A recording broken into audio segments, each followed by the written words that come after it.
இந்தியால கார் பையர்ஸோட எண்ணிக்கை day by day அதிகமாயிட்டே இருக்கு. அதே அளவு சர்வீஸ்ல கம்ப்ளைண்ட்ஸும் அதிகமாயிட்டே இருக்கு. அதுக்கு காரணம் நமக்கு மெயின்டெனன்ஸ் டிப்ஸ் தெரியாம இல்ல, தெரிஞ்சும் அதுக்கான டைம் கொடுக்காதனாலதான். ஸோ அந்த மாதிரி நம்ம மிஸ் பண்ண சில டிப்ஸ் உங்களுக்காக.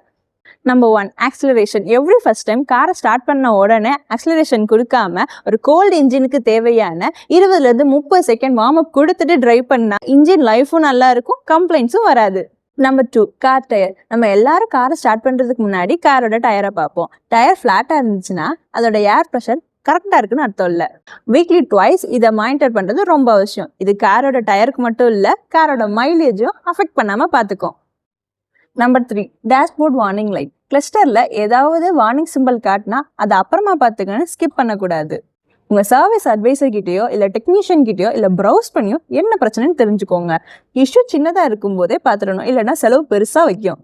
Number 4, clutch pressure. நிறைய பேருக்கு டிரைவ் பண்ணும்போது ஹாஃப் கிளச் பிஹேவியர் இருக்கும். இன்னும் சில பேர் டிராஃபிக்லயோ சிக்னல்லையோ 30 செகண்டுக்கும் மேல கியரை என்கேஜரா வச்சுட்டு கிளச்சை பெடல் பண்ணிட்டே இருப்பாங்க. இதனால கிளச் பிளேட்டோட லைஃப் குறையிறது மட்டும் இல்லாம டிரைவிங் ஸ்மூத்தும் குறையுது. லாஸ்டா கார் பார்க்கிங். முடிஞ்ச அளவுக்கு காரை வெயில்ல பார்க் பண்றதை அவாய்ட் பண்ணிருங்க. இதனால இன்டீரியர் கலர் ஃபேட் ஆகுறத தவிர்க்கலாம், டேஷ்போர்ட் கிராக்ஸையும் குறைக்கலாம். நீங்க வாங்குறது வெறும் கார் இல்ல, உங்க டெய்லி லைஃப் பார்ட்னர். கொஞ்சம் டைமும் கேரும் நம்ம கொடுத்தா அதிக லைஃப் அது நமக்கு கொடுக்கும். நெக்ஸ்ட் வீடியோல சந்திக்கலாம். அதுவரை stay tune with ARS Kia.